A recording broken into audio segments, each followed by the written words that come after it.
Assalamualaikum warahmatullahi wabarakatuh. Ibu-ibu dan bapak-bapak yang dirahmati oleh Allah, alhamdulillah di siang hari ini kita masih diberi kesempatan untuk berjumpa dalam keadaan sehat walafiat dan dalam keadaan menunaikan ibadah puasa. Dan saya pun mohon maaf yang sebesar-besarnya atas keterlambatan saya. Tapi alhamdulillah Allah pun masih berkenan untuk menakdirkan kita berjumpa. Karenanya mari kita ungkapkan puji dan syukur kita kehadapan Allah Subhanahu wa taala atas semua limpahan rahmat, hidayah serta nikmat-nikmatnya. Alhamdulillahirrahman, alamal Quran, khalaqal insana alamahul bayan.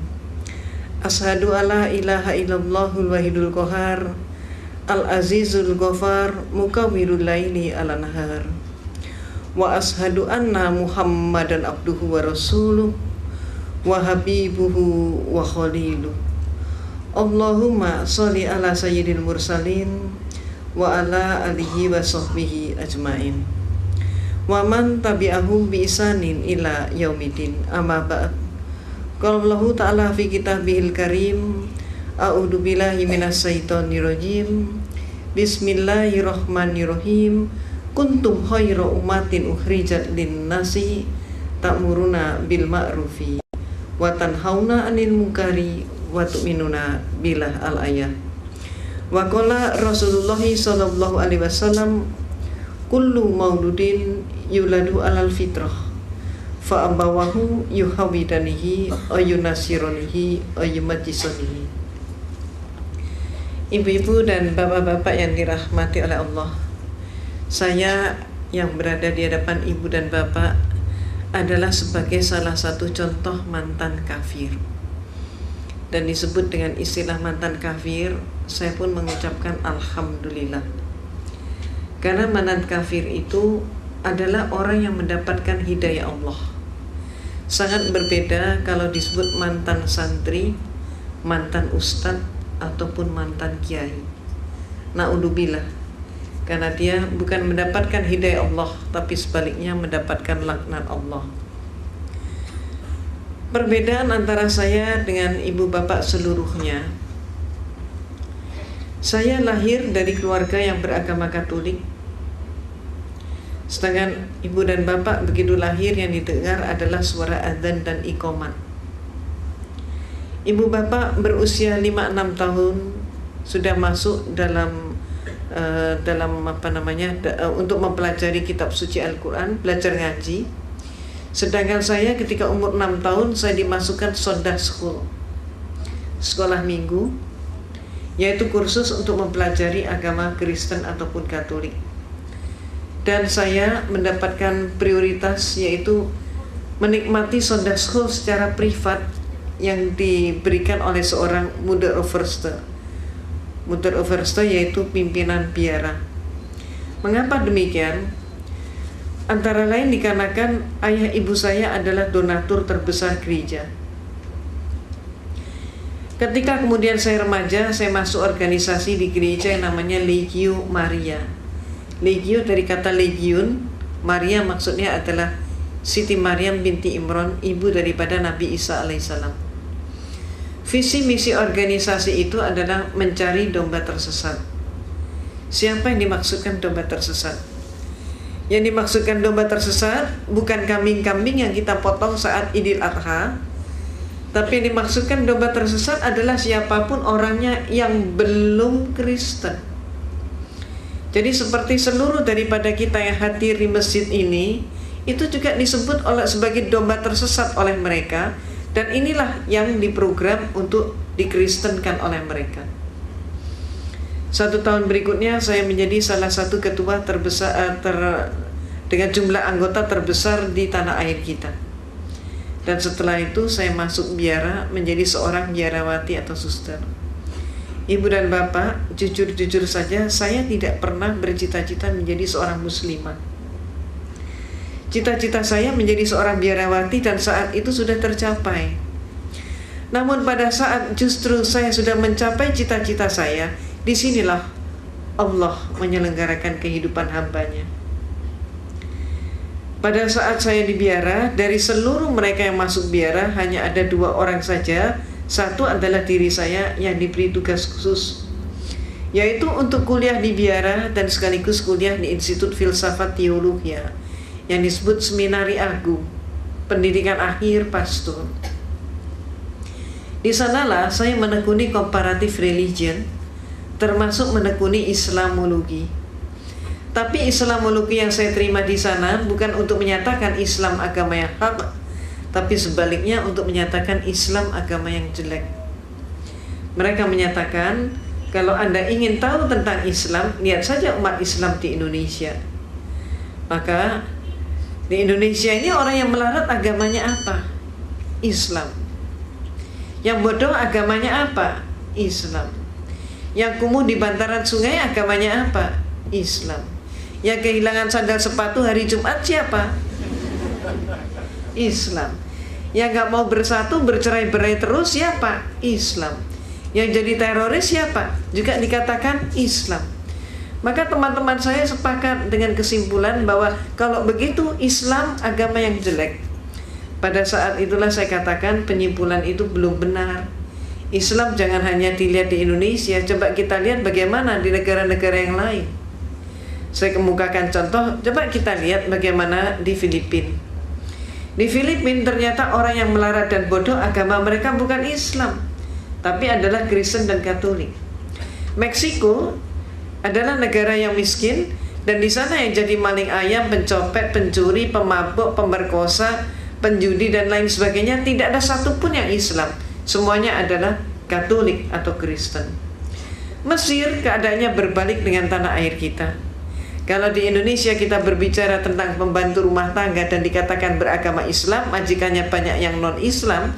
Tapi kalau di Mesir terbalik. Di Mesir justru majikan beragama Islam dan pembantunya justru Kristen dan Katolik, dan selaris yang paling murah mereka datangkan dari Filipina yang beragama Katolik. Irlandia adalah sebuah negara yang tidak pernah selesai dengan konflik internal antara selatan dan utara.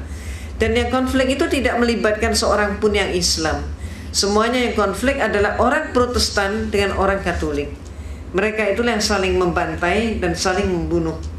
Dan oleh masyarakat Eropa, yang dijuluki sebagai teroris itu adalah Irlandia dengan julukan khusus sebagai teroris Eropa. Lebih lanjut lagi kita ke Italia. Di Italia yang menjadi gembong obat bius dan perjudian, tidak ada satupun yang Islam. Semua mafioso beragama Katolik. Maka saya katakan kepada dosen saya, Pater, sebutannya Pater atau Pastor, saya katakan Pater, tidak terbukti bahwa Islam jelek. Maka saya kemudian mengajukan solusi sekaligus usul, minta izin untuk mempelajari Islam dari sumbernya sendiri. Izin diberikan, tapi dengan satu instruksi, mencari kelemahan Islam. Inilah untuk pertama kali saya berkenalan dengan Islam. Pertama kali saya ngaji, saat itu saya masih di biara dengan kapasitas sebagai seorang biarawati. Tapi ketika saya memandang kitab suci Al-Quran, melihat huruf hijaiyah, saya pun jadi bingung. Ayat ini mana yang depan, mana yang belakang, mana yang atas, mana yang bawah, bingung sekali.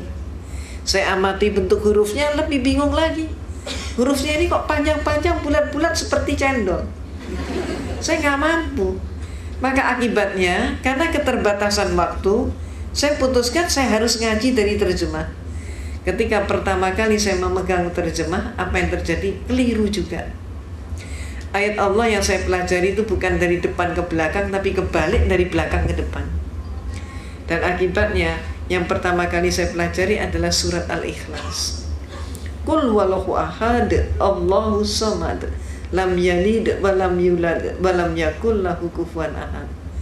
Malamnya saya ngaji surat Al-Ikhlas, persis pagi harinya saya mendapatkan kuliah teologi di mana dosen saya menyatakan Tuhan itu satu tapi pribadinya tiga. Inilah penyelenggaraan Allah. Sehingga malam harinya ada kekuatan yang mendorong saya untuk kembali ngaji. Allahu ahad. Ini yang benar menurut suara hati saya begitu. Maka hari-hari berikutnya saya dialogkan dengan dosen saya. Saya katakan, Pater, saya belum paham hakikat Tuhan. Maka kemudian dosen saya pun bertanya, bagaimana mungkin seorang biarawati tidak paham hakikat Tuhan? Kaget sekali dia. Maka dia pun maju ke papan tulis, menggambar sebuah segitiga sama sisi. AB sama dengan BC sama dengan CA. Saya ditanya, segitiga ini berapa? 1. Sisinya berapa? 3. Itulah Tuhan itu 1 tapi pribadinya 3, kata dosen saya.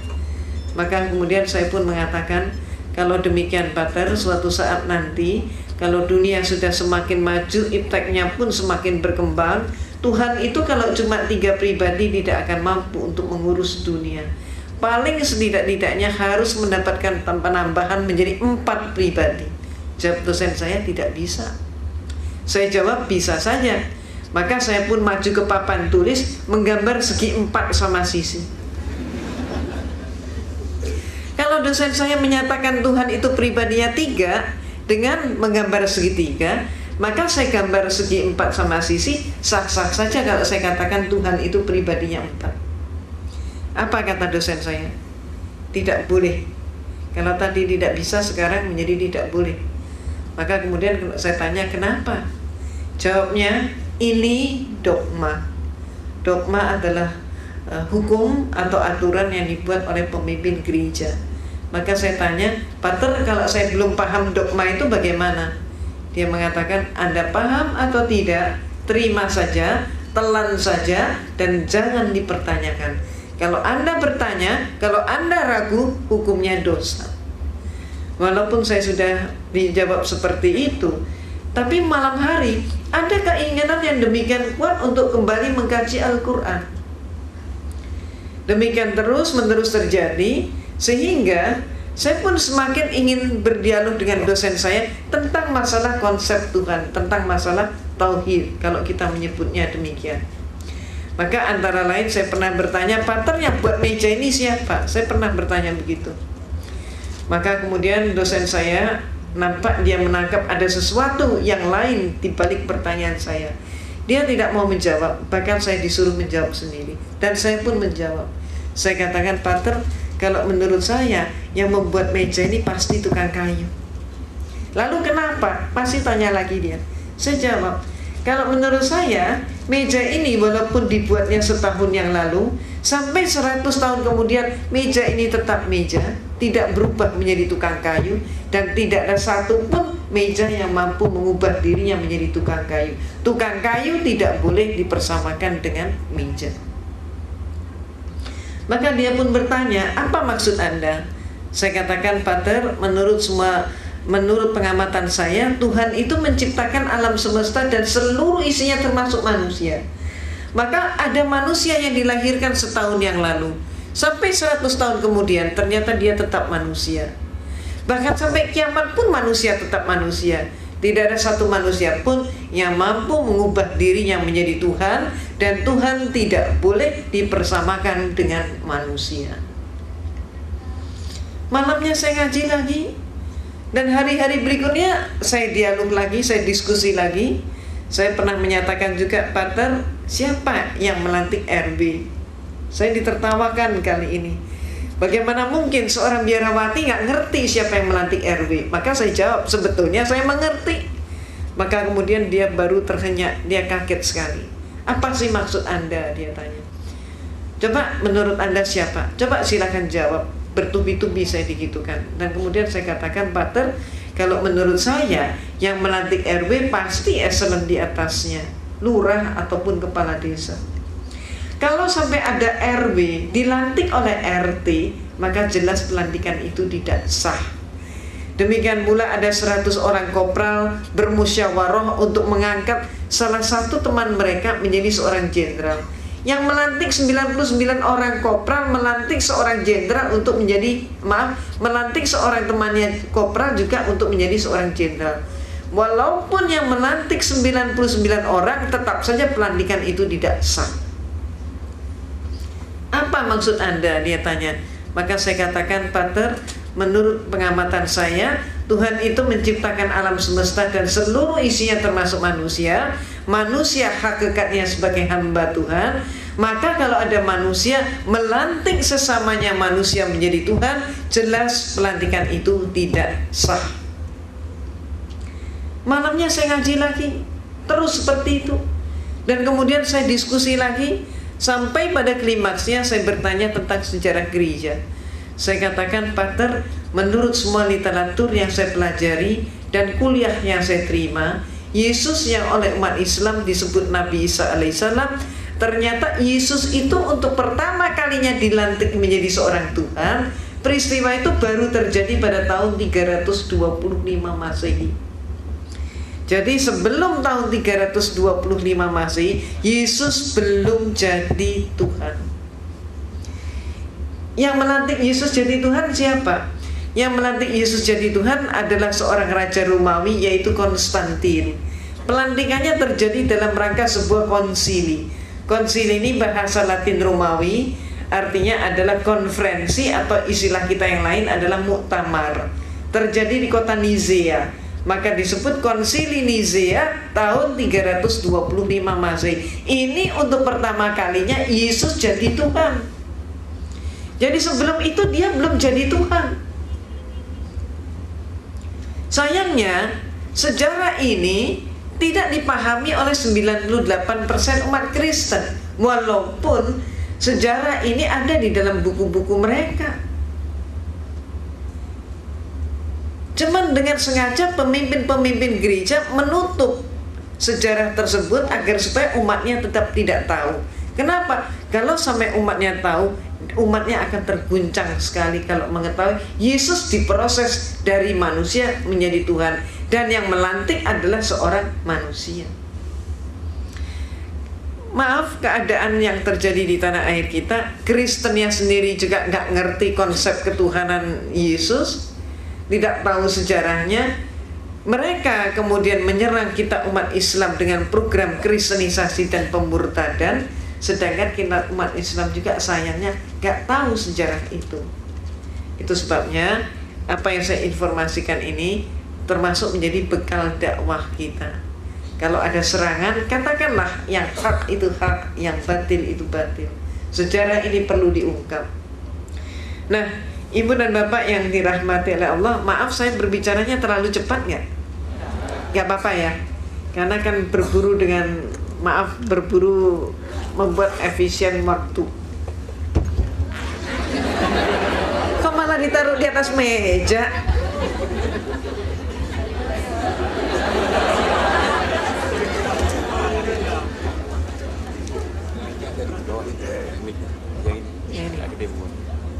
Yang ini udah pas ya. Nah, Ibu dan Bapak yang dirahmati oleh Allah, orang Kristen seringkali tidak mengetahui konsep ketuhanan mereka sendiri. Saat ini kita memasuki bulan, kita sedang melaksanakan ibadah puasa. Setelah kita puasa, maka berikutnya lagi kita akan melaksanakan Idul Fitri, dan kemudian sebaliknya umat Kristen akan melaksanakan, setelah kita puasa selesai Idul Fitri, mereka Natalan.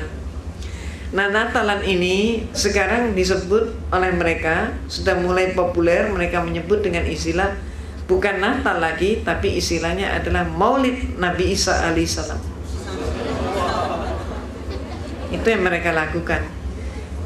Bahkan ketika kita umat Islam melaksanakan Idul Fitri, nanti silakan Bapak dan Ibu rasakan sendiri.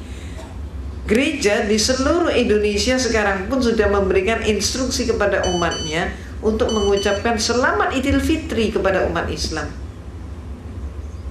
Jadi nanti Bapak dan Ibu jangan kaget kalau ada teman atau tetangga-tetangga yang berduyun-duyun mengucapkan selamat Idul Fitri.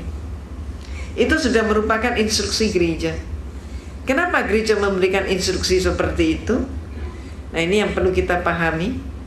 Seringkali gereja memakai metode menangkap ayam dengan umpan.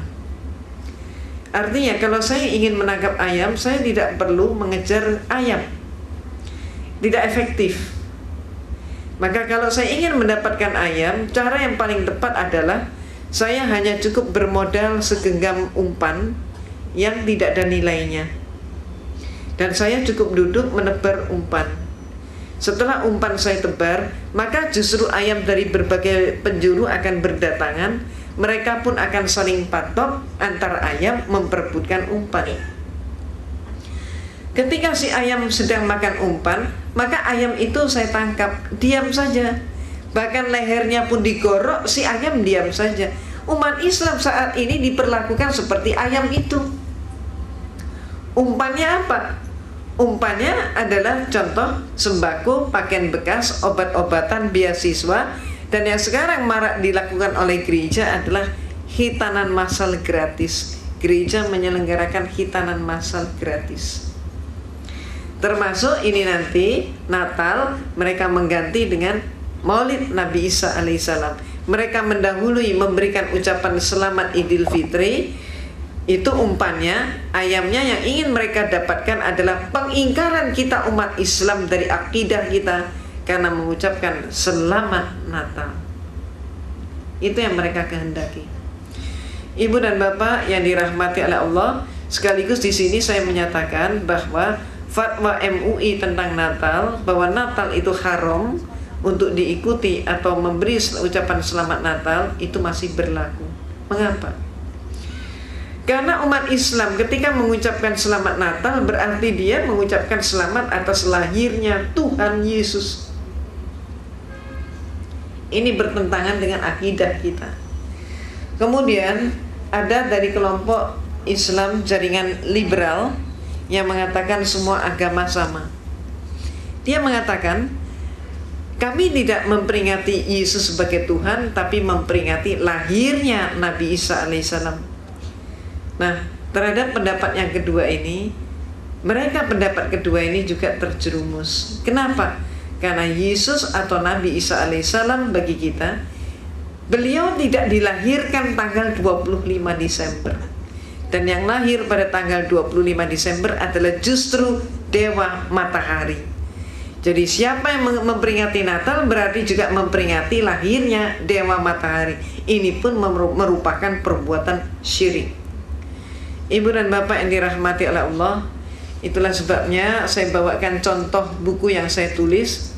Buku ini judulnya adalah Perayaan Natal 25 Desember Antara Dogma dan Toleransi. Buku ini mengupas habis Natal itu apa, sejarahnya apa, kemudian kenapa pakai pohon cemara. Padahal seluruh Palestina, Bapak dan Ibu tahu nggak ada pohon cemara yang hidup di sana. Lah Yesus lahirnya di mana? Di Palestina, di Bethlehem. Bethlehem nggak ada pohon cemara sampai hari ini. Nah lalu kenapa pakai pohon cemara? Ada alasan apa? Ini adalah masalah kepentingan politik Romawi untuk menjajah Jerman saat itu. Kemudian kenapa Yesus dikatakan lahir 25 Desember? Padahal Bible tidak berbicara begitu. Baru mulai abad ke-5 mereka merayakan Natal. Mengapa? Kembali lagi alasan politik. Saat itu rakyat Romawi tidak mau masuk dalam agama Katolik, sedangkan kaisarnya sudah masuk Katolik. Maka kenapa dicari sebabnya? Orang Romawi kenapa tidak mau masuk agama Katolik? Karena mereka takut kehilangan pesta pora yang sudah menjadi pesta rakyat tiap tanggal 25 Desember dalam rangka memperingati kelahiran Dewa Matahari. Pesta itu demikian meriah. Laki, perempuan, tua, muda, besar, kecil keluar dari rumah, bawa makanan, bawa minuman, bawa alat musik. Mereka nari, nyanyi sampai mabuk, sampai teler sepanjang malam sampai pagi. Ketika kemudian mereka disuruh pindah agama, diinstruksikan oleh kaisarnya begitu, mereka nggak mau, takut kalau pesta itu hilang. Disinilah pinternya gereja dan pinternya kaisar. Kemudian diumumkan oleh Konstantin, kamu semua nggak perlu khawatir, pesta 25 Desember akan tetap berlangsung karena Yesus itu lahirnya pada tanggal 25 Desember. Orang Romawi yang menyembah Dewa Matahari diberitahu bahwa Yesus lahirnya tanggal 25 Desember, mereka menyimpulkan, oh kalau begitu Yesus adalah putra Dewa Matahari. Diiyakan oleh gereja dan oleh Konstantin. Maka sejak saat itulah semua atribut Dewa Matahari disebut sebagai atribut Yesus. Itu sebabnya maka salib itu di tengahnya orangnya selalu memakai lingkaran. Ini simbol apa? Matahari. Demikian pula Kemudian orang-orang patung-patung pada bagian kepala juga pakai lingkaran. Ini simbol apa? Simbol matahari. Nah, sekarang terjadi yang sebaliknya. Pada periode yang lalu, gereja gencar sekali mengajak umat Islam untuk mengadakan dialog, diskusi, ataupun juga dengan seminar. Topiknya berkisar masalah mencari persamaan tauhid Islam dan Kristen, atau dengan tema yang mirip, yaitu kembali pada milah Nabi Ibrahim alaihissalam bahwa semua agama sama. Mereka menanamkan pengaruhnya kepada tokoh-tokoh kita bahwa semua agama sama. Akibatnya apa? Akibatnya ada tokoh-tokoh yang terpengaruh sampai di Indonesia lahirlah yang disebut jaringan Islam liberal dengan konsep semua agama sama. Nah, ketika umat Islam sudah mengikuti konsep tersebut sebagian ini, maka orang Kristen mereka tidak berhenti di situ, mereka sekarang maju lagi. Jadi sekarang Kristen itu gereja seluruhnya bahkan di dunia menyatakan tidak sama antara Islam dan Kristen. Lebih lanjut mereka mengurai tidak sama antara Allahnya Islam dan Tuhannya Kristen. Dan mereka mengatakan Allahnya Islam itu adalah Allah yang tidak bisa dipegang dan tidak bisa dipercaya. Tuhannya Kristen adalah Tuhan cinta kasih. Allah itu siapa? Kata mereka dari berdasarkan antara lain buku yang ditulis oleh seorang direktur Institut Teologi di Amerika, namanya adalah Robert Morey. Bukunya ini Islamic Invasion. Buku ini lebih kejam daripada buku The Satanic Verses yang ditulis oleh Salman Rushdie. Ini lebih kejam, lebih kasar. Dan buku ini sekarang sudah menjadi panduan pendeta dan penginjil di seluruh dunia. Ini hanya kulitnya yang berbahasa Inggris, dalamnya sudah berbahasa Indonesia. Dan buku ini sekarang diproduksi massal secara besar-besaran. Dan karena dipikir oleh mereka kita umat Islam masih diam, maka buku ini pun berlanjut. Bahkan mereka memakai komik-komik, dan komiknya setiap ibu bapak bisa mengaksesnya lewat internet. Pernah baca?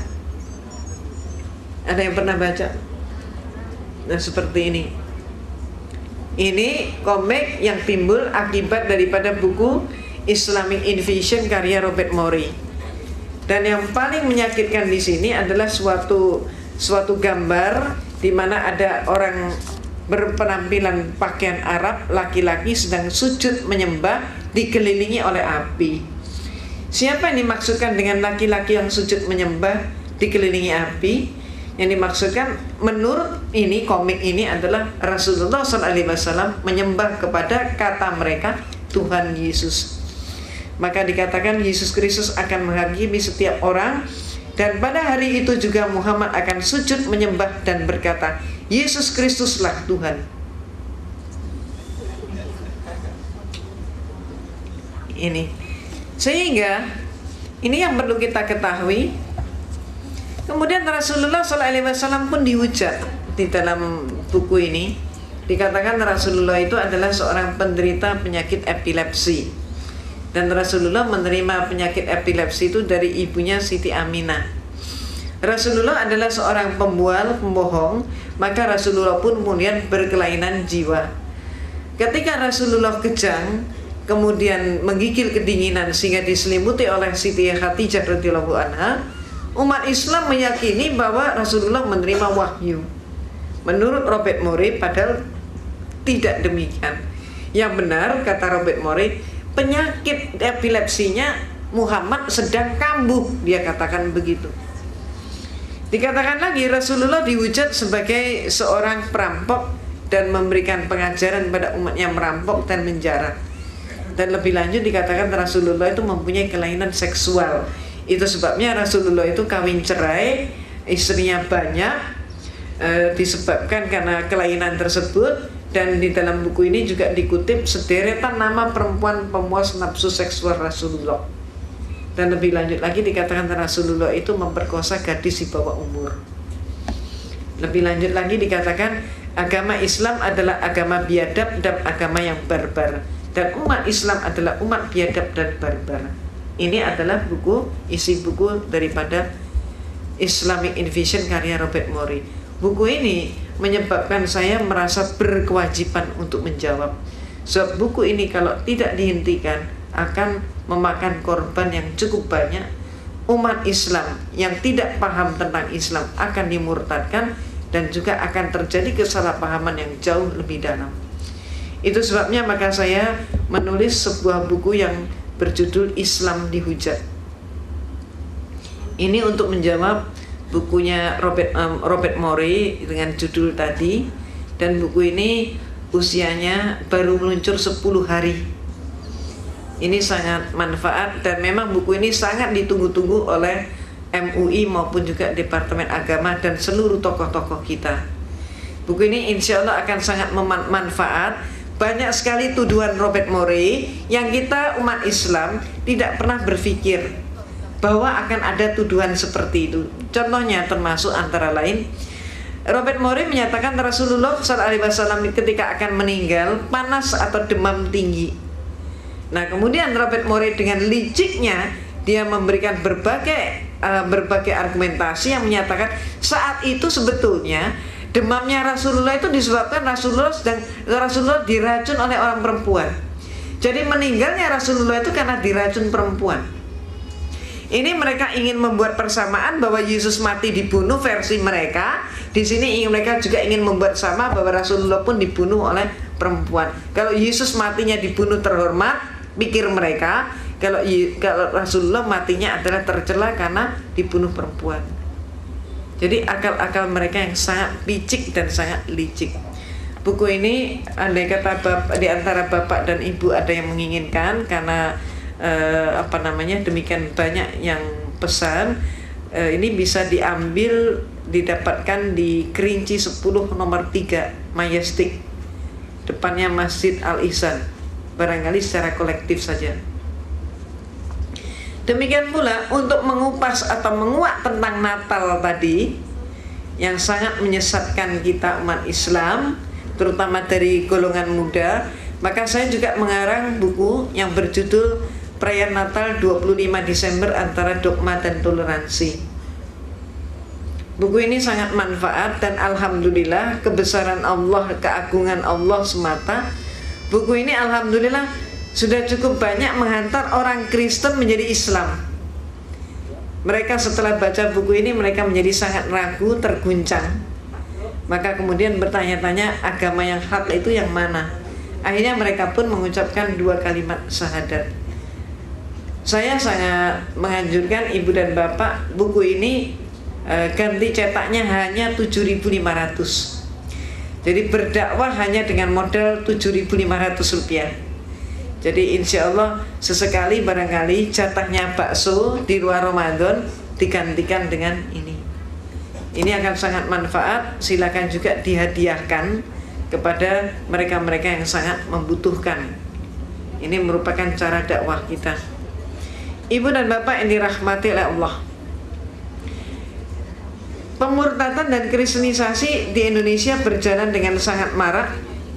Karena itu sudah merupakan program dunia, dan itu bisa dilihat antara lain di majalah Times yang terbit Juni 2003. Times yang ini di Indonesia hanya beredar beberapa hari, dan setelah itu hilang dari peredaran. Kenapa? Karena Times yang ini mengungkap tentang program kristenisasi dunia. Dan kemudian diterjemahkan beberapa artikel di sini oleh Harian Republika, termasuk diantaranya menguak bahwa George W. Bush dan Tony Blair adalah dari kelompok Kristen yang radikal, yaitu dari sekte evangelis, sekte yang sangat benci dengan Islam. Dan kemudian juga dimuat tentang peta kristenisasi dunia, di mana Indonesia, tanah air kita, sudah masuk dalam peta itu dengan warna yang sama dengan negara Filipina, yang negara Filipina adalah negara Katolik. Indonesia warnanya sama dengan Filipina. Mengapa orang Kristen mengkristenkan kita umat Islam? Ini yang seringkali tidak diketahui oleh kita. Kita umat Islam seringkali beranggapan bahwa orang lain sama dengan kita. Kita seringkali juga mengukur orang lain dengan ukuran diri kita. Kalau kita senang makan sate, kita anggap semua orang juga senang makan sate, padahal tidak demikian. Kita mempunyai kitab suci Al-Quran yang hak, kita pikir mereka juga punya kitab yang hak. Di dalam ayat Al-Quran ada rambu-rambu tentang dakwah. Antara lain yang senantiasa kita pakai rambu-rambunya, la ikraha fiddin, tidak ada paksaan dalam beragama Islam. Itu rambu-rambu dakwah kita. Kita pikir agama yang lain juga punya ayat seperti ini. Antar umat beragama, maka ayat Allah yang mengatur adalah lakum dinukum waliyadin. Kita pikir mereka juga punya konsep toleransi yang sama dengan kita. Kenyataannya tidak demikian. Saya yang menekuni bidang perbandingan agama dan mempelajari kristologi sangat-sangat tahu bahwa kedua ayat itu hanya ada di dalam kitab suci Al-Quran dan tidak ada pada semua kitab yang lain. Yang ada pada Bible ayatnya bunyinya, carilah domba tersesat, kabarkanlah Injil ke seluruh penjuru dunia, dan jadikan seluruh penjuru dunia sebagai muridku. Jadi ayat ini kedudukannya sebagai ayat perintah, hukumnya wajib. Apa maksudnya ayat perintah dan hukumnya wajib? Seperti kita umat Islam, oleh Allah diberi kewajiban menegakkan sholat 5 waktu. Maka kalau ada umat Islam sekian tahun dia tidak sholat, belum keburu sholat, dia dijemput pulang oleh malaikat.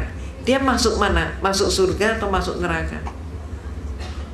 Masuk neraka karena meninggalkan wajib sholat yang hukumnya wajib. Demikian pula orang Kristen.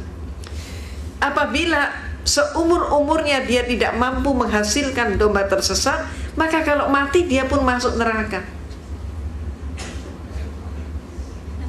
Nah ini yang saya mau mengharap Bapak dan Ibu sudah saat ini sudah mulai paham. Itulah sebabnya kristenisasi itu terjadi di mana-mana. Sepanjang ada orang Kristen, di situ pun pasti terjadi kristenisasi. Dan itu sebabnya Allah pun antara lain itu sebabnya Allah pun berfirman untuk mengingatkan kita umat Islam, yaitu di dalam surat Al-Baqarah ayat 120. Walan tardo ankal yahudu walan nasoro hatta tatabi'a milatahum al-ayat. Tidak akan berhentinya Yahudi dan Kristen mempengaruhi kamu sampai kamu yang Islam masuk dalam milah mereka. Milah itu bisa diartikan agama, bisa diartikan pola pikir, bisa juga diartikan dengan budaya. Artinya apa?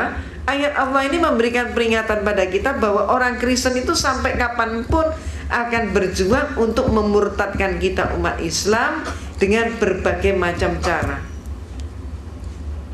Di Indonesia, kalau umat mereka masuk dalam suatu komunitas di mana umat Islam butuh bantuan sosial, maka mereka di situ bagi sembako, pakaian bekas, obat-obatan, beasiswa, hitanan massal gratis itu.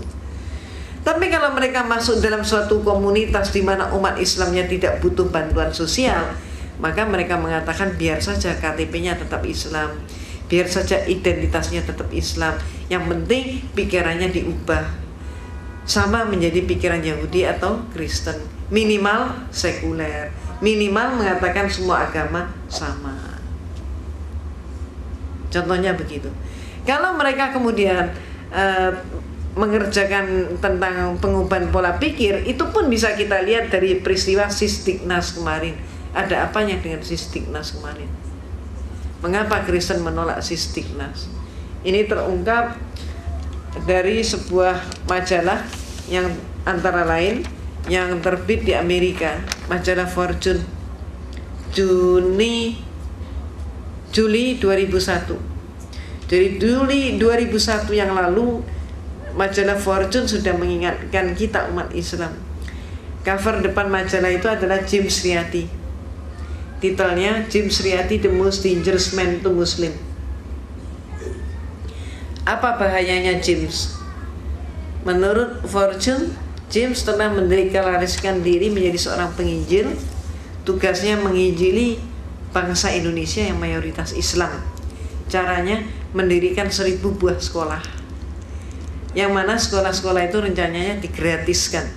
Nah, kalau ada sekolah gratis, pemerintah juga sudah menghentikan subsidi pendidikan, sekolah jadi mahal, yang masuk berebut ke situ siapa? Umat Islam. Dibeli pelajaran apa? Agama Kristen. Inilah kristenisasi melalui pendidikan. Itu sebabnya kemarin mereka menolak mati-matian Sistiknas. Dalam posisi seperti itu, ada hal lain yang bisa kita tarik hikmahnya. Perjuangan Yahudi dan Kristen adalah dengan mengubah pola pikir seseorang, termasuk siapapun dia, termasuk tokoh kita, diperjuangkan sehingga ikut pola pikirnya, ikut Yahudi dan Kristen.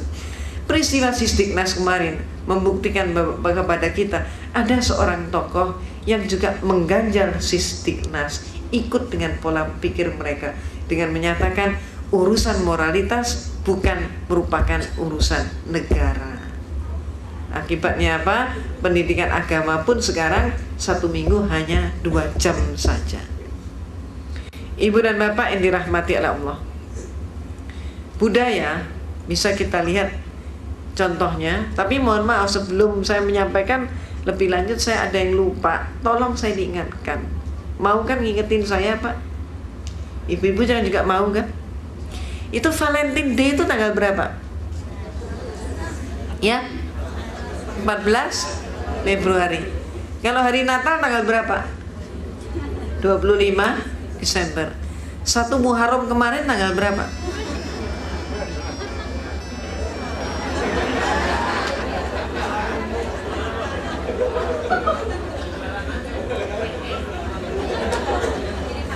Maaf, saya nggak tanya beneran tadi, itu hanya tanya-tanyaan. Maksud saya apa sih? Mengajak kita semuanya, termasuk diri saya, ayolah kita bercermin diri. Kita ini lebih kenal budaya mereka daripada budaya kita sendiri. Jujur-jujur aja deh. Di antara bapak ibu yang hadir, tolong saya tanya jujur, adakah yang tidak membuat program untuk akhir tahun nanti?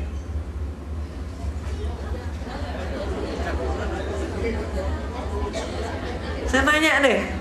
Kebanyakan di antara kita itu sudah punya program nanti akhir tahun mau kemana, di mana, acaranya apa.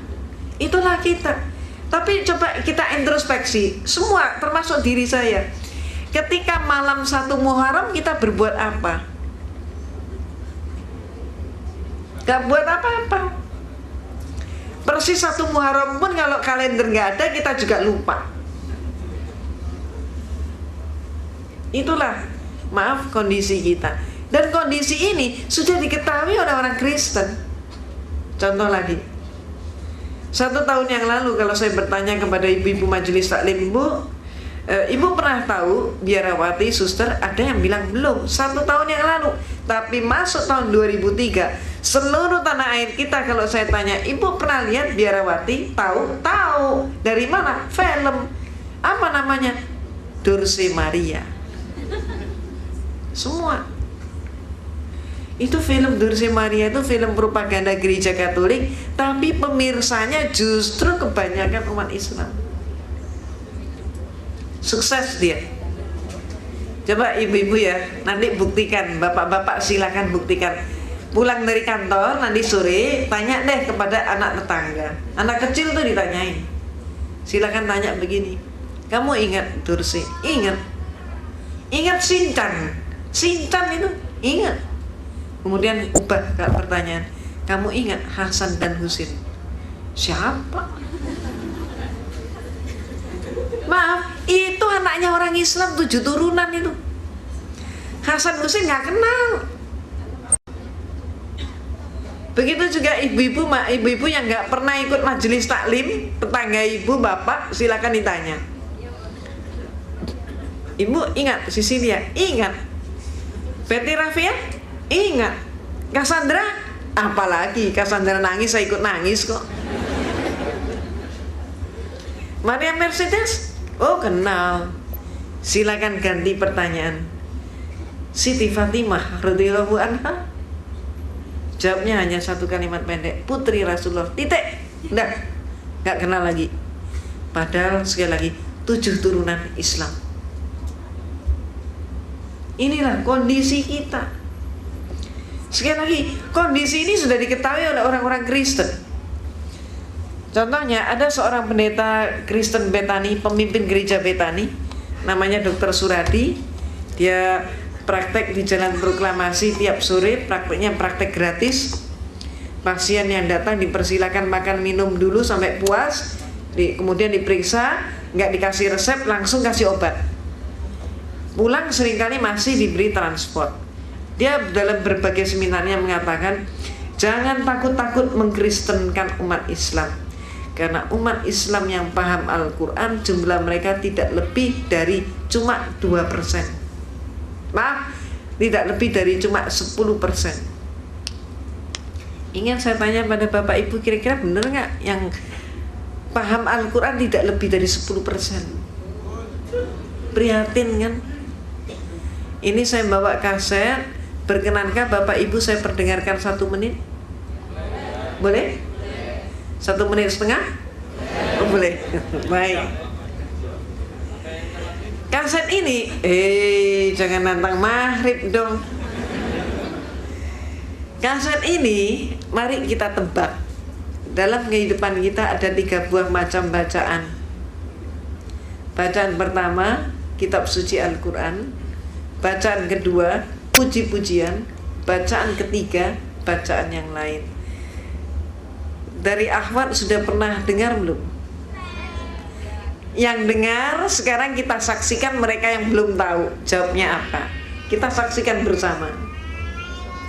Nah, mari kita tebak, ini bacaan apa? Al-Quran kah? Pujian?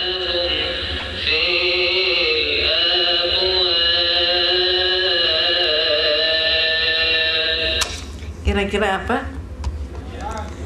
Pujian atau Al-Quran? Al-Quran atau pujian? Gimana? Al-Quran atau pujian? Pujian atau Al-Quran? Baik, banyak yang menjawab pujian. Coba kita saksikan, apakah ini Al-Quran, pujian, atau yang lain. Mari kita saksikan, kita cermati jawaban mereka. Dari jawaban mereka itulah kita bisa menentukan bacaan tersebut bacaan apa. Coba kita amati.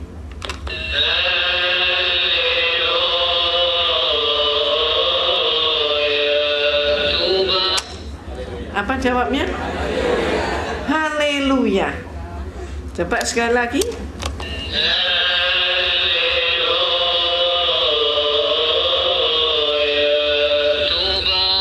Haleluya. Jadi jelas haleluya itu bukan tilawatil Quran, bukan pujian. Haleluya adalah jawaban terhadap tilawatil Injil. Injil berbahasa Arab. Ini sekarang yang banyak sekali dipakai untuk memurtadkan umat Islam. Termasuk sebelumnya, ini baguskah? Indah? Indah mana dengan yang ini? Yang pertama atau yang kedua? Yang kedua. Yang pertama. Sayangnya yang kita katakan indah ini bukan kaligrafi kita. Kedua-dua kaligrafi ini adalah kaligrafi Injil Matius. Dan sekarang sudah banyak sekali di sablon dalam kaos dan dijual dengan harga yang sangat murah. Dan yang berebut adalah umat Islam.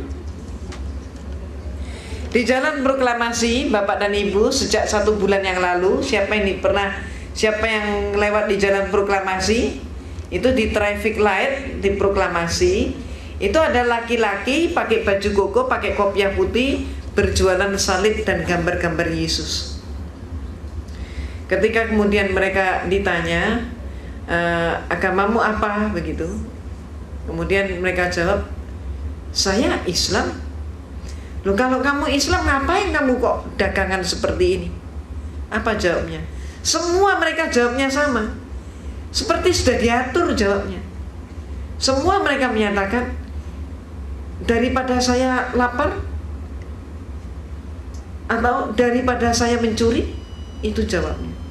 Ternyata hasil dengan dialog dengan mereka itu dagangannya laku tidak laku setiap hari dibayar oleh gereja Rp25.000.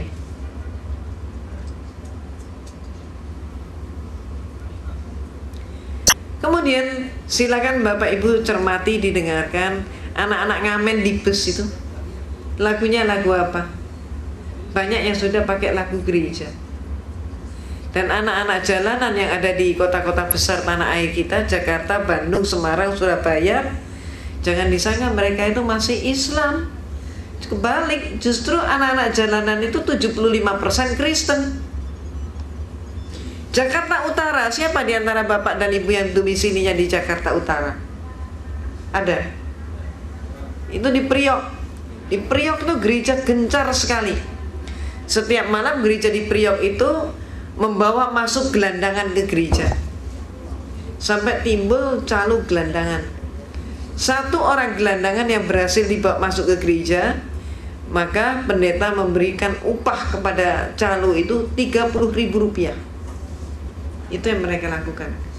Demikian gencarnya kristenisasi dilakukan. Banyak mengapa alasannya tadi sudah saya katakan, mereka meyakini itu perintah agama. Tapi seringkali perintah agama pun dipolitisir. Ada muatan politik, termasuk yang terjadi di tanah air kita. Ada program yang namanya Yeriko untuk mengkristenkan seluruh Jawa. Maka ada orang Betawi, orang Banten, orang Sunda, orang Madura pun sudah banyak yang Kristen. Ada program yang namanya Andalas. Maka orang Minang, orang Padang juga banyak yang Kristen. Terus kemudian program mereka mengatakan 2004 nanti Indonesia Islamnya hanya boleh bersisa 50%. Jadi kalau tahun 90 kita itu 90%, kemudian menurun menjadi 75%, maka tahun depan kita ditarget hanya sisa 50%. Untuk itu mereka melakukan cara apapun yang diperbolehkan, segala cara diperbolehkan oleh Bible. Kita lihat di dalam surat Roma pasal 3 ayat 7. Di situ ayatnya berbunyi, kalau karena dustaku kerajaan Allah semakin berkembang, kenapa aku masih dihukumi sebagai orang berdosa? Artinya apa? Dusta untuk syiar agama menurut Kristen boleh-boleh saja. Termasuk bukti kita bisa membuktikan, tahun yang lalu ada seorang penginjil namanya Ade Manuhutu. Dia tertangkap membawa 1 koper dolar palsu. Mengapa seorang pendeta menguasai dolar palsu 1 koper? Untuk apa dia? Itulah jawabannya, Roma pasal 3 ayat 7. Lebih lanjut lagi, mereka mempunyai program yang namanya Yosef 2004. Program itu mengatakan nanti pemilu 2004 Presiden RI harus Kristen. Nah, ini yang sudah ditayangkan oleh mereka. Sehingga terserah kepada kita, ibu bapak seluruhnya, kita mau nggak dipimpin presiden Kristen?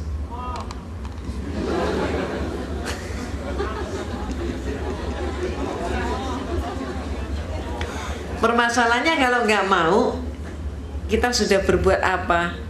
Karena 2004 itu kan tinggal besok. Kita sudah berbuat apa? Peringatan Allah di dalam surat Ar-Ra'd, innallaha la yughayyiru ma biqaumin hatta yughayyiru ma bi anfusihim. Tidak akan berubah nasib suatu kaum kalau kaum itu tidak berjuang untuk mengubahnya. Nah, kita sudah berbuat apa? Kalau sampai hal itu terjadi, yang paling menderita adalah anak cucu kita. 2004 nanti Kristen belum mampu menampilkan figur seorang Kristen sebagai calon presiden. Maka dia, sebagaimana peringatan Allah di dalam surat Al-Baqarah ayat 120 tadi, mereka akan menampilkan orang yang beridentitas sudah mengikuti pikiran Kristen dan Yahudi. Itu nanti akan disupport oleh mereka, bahkan Amerika pun akan mensupport No Limit. Maka perlu kita pertanyakan, kalau kita tidak menginginkan kesengsaraan menimpa anak cucu kita, maka mulai sekarang hendaknya kita pun merapatkan barisan. Lalu siapa yang jadi pemimpin kita? Siapa yang kita tokohkan? Jangan mencari idola siapapun kecuali Rasulullah Sallallahu Alaihi Wasallam. Dari mana kita memulai? Ibda binafsik, dari diri kita sendiri. Mulai sekarang hendaknya kita membendung pemurtadan. Caranya, kita saat ini mari mempelajari visi, misi, dan strategi mereka sehingga bisa membendung pemurtadan dan kristenisasi. Perlu Bapak Ibu ketahui, gereja di seluruh Indonesia gencar sekali mempelajari Islamologi. Maka mereka berhasil membuat demikian banyak brosur yang sepertinya brosur Islam, tapi adalah brosur Kristen. Kenapa? Karena mereka mempelajari Islamologi. Pakai ayat Al-Quran dan hadis Rasulullah, tapi semua ayat dan hadis yang dipakai sengaja dipelencengkan. Akademi kepolisian mempelajari kriminologi. Bukan maksudnya supaya polisi menjadi penjahat, tapi supaya mampu menangkap penjahat. Demikian pula saat ini, karena Kristen sudah menyerang umat Islam untuk dimurtadkan sedemikian rupa, kita sudah waktunya untuk mengkaji visi misi strategi Kristen. Bukan untuk menjadi orang Kristen, tapi menghentikan pemurtadan dan kristenisasi. Ini contohnya. Ada sebuah institut teologi namanya Kalimatullah. Ini dosennya pakai kopiah, pakai jilbab. Apa mata kuliahnya? Antara lain kurikulumnya yang disajikan adalah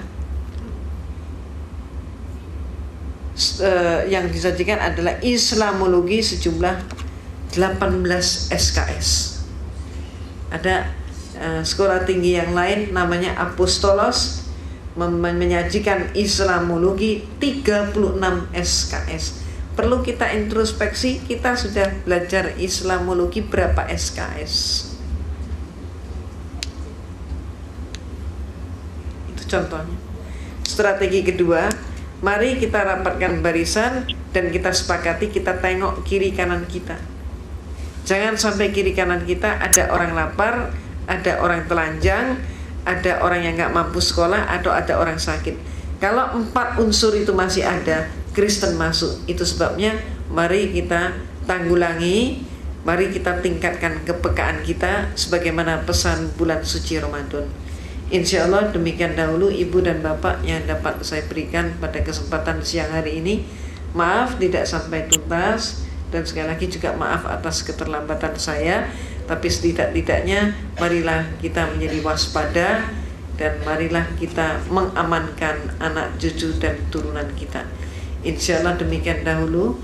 Billahi taufik wal hidayah. Wassalamualaikum warahmatullahi wabarakatuh.